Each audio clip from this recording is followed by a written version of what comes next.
پیارے بچوں، ایک گاؤں میں نستور نام کا جادوگر رہا کرتا تھا۔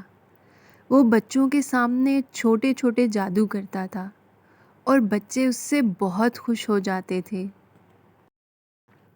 ایک دن نستور جب اپنے گھر واپس آیا تو اس نے دیکھا اس کی ماں بہت بیمار پڑی ہے۔ ارے اماں، آپ کو کیا ہوا؟ نستور بیٹا، میرے پیٹ میں بہت درد ہے، پتہ نہیں کیا ہو رہا ہے۔ میں تمہیں بتانا ہی چاہتی تھی مگر مجھ میں... اماں، کوئی بات نہیں، میں آپ کو ڈاکٹر کے پاس لے جاتا ہوں۔ چلے آئیے، تھوڑی ہمت کیجیے۔ جلد ہی نستور اپنی ماں کو لے کر ڈاکٹر کے پاس پہنچ گیا۔ ڈاکٹر نے اس کی ماں کا معائنہ کیا اور نستور کو بلایا۔ دیکھیے، وی آر ایکسٹریملی سوری، آپ کی ماں ایک بہت ہی جان لیوا بیماری میں مبتلا ہے۔ ہمیں بہت جلد ان کا آپریشن کرنا پڑے گا۔ آپ پیسوں کا بندوبست کر لیجیے۔ جی ہاں ڈاکٹر صاحب، لیکن پیسے کتنے؟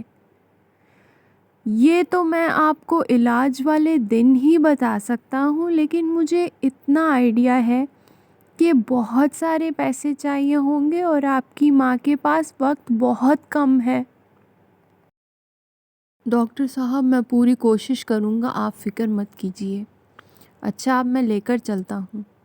نستور اپنی ماں کو گھر لے کر آ گیا، مگر سارے راستے وہ یہی سوچتا رہا کہ پیسے کہاں سے آئیں گے۔ اماں، اب آپ آرام کیجیے، ہم صبح بات کریں گے آپ سے۔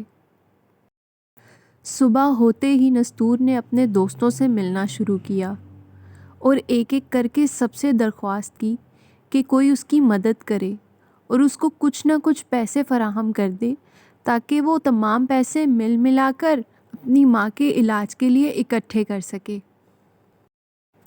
اسی دوران گاؤں کے راجا کے ملازم اعلان کرنے لگے، گاؤں والو سنو سنو، گاؤں والو سنو سنو، راجا صاحب نے پھر سے جادوگروں کا مقابلہ منعقد کیا ہے۔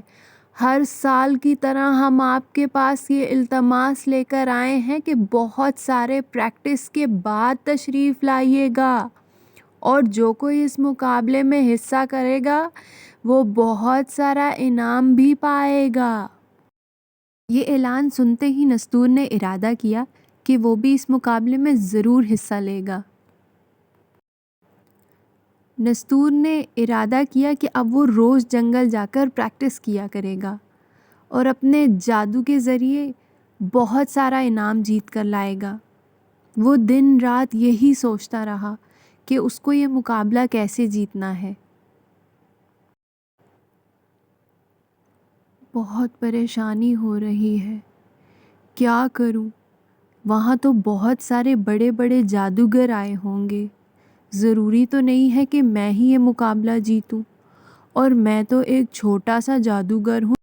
یہی سوچتے سوچتے اس کی آنکھ لگ گئی اور خواب میں اس نے دیکھا کہ اسی کی شکل کا ایک اور آدمی اس کے سامنے کھڑا تھا۔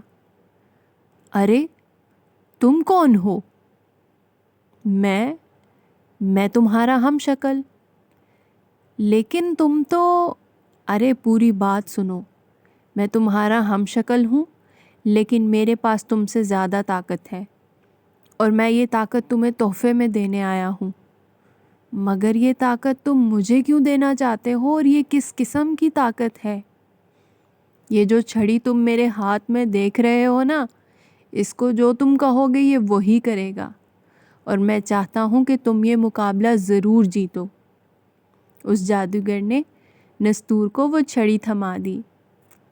نستور پہلے تو بہت ہی حیران ہوا، لیکن پھر اس کو اپنی آنکھوں پر یقین نہ آیا، کیونکہ اس نے جیسے ہی آنکھ کھولی وہ چھڑی اس کے سامنے تھی۔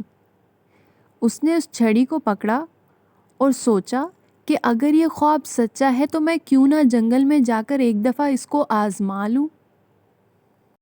نستور چھڑی لے کر جنگل میں پہنچا اور اسے کہا، اے چھڑی، اپنا کوئی جادو دکھاؤ تاکہ میں تم پر یقین کر سکوں۔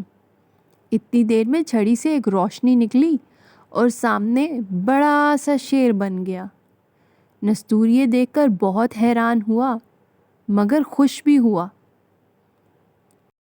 یہ چھڑی لے کر راجا صاحب کے دربار میں پہنچ گیا۔ مقابلے کا دن تھا۔ راجا صاحب کے دربار میں تمام جادوگر موجود تھے اور ایک ایک کر کے سب نے اپنا جادو دکھانا شروع کیا۔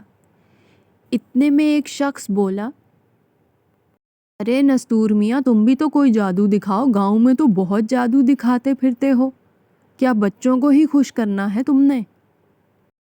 نستور نے چھڑی کو حکم دیا کہ اپنا کام کر دکھاؤ۔ چھڑی سے وہی روشنی نکلی اور سامنے ایک بڑا سا شیر بن گیا۔ راجا صاحب اور تمام گاؤں کے لوگ یہ دیکھ کر بہت حیران ہوئے۔ جیت کا حقدار نستور جادوگر ٹھہرایا گیا۔ راجا صاحب نے نستور کو بہت سارا انعام دیا اور ایک ٹرافی بھی دی۔ نستور نے ان پیسوں سے اپنی ماں کا علاج کرایا اور ساتھ میں ایک پیارا سا گھر خریدا جہاں وہ اپنی ماں کے ساتھ خوشی خوشی رہنے لگا۔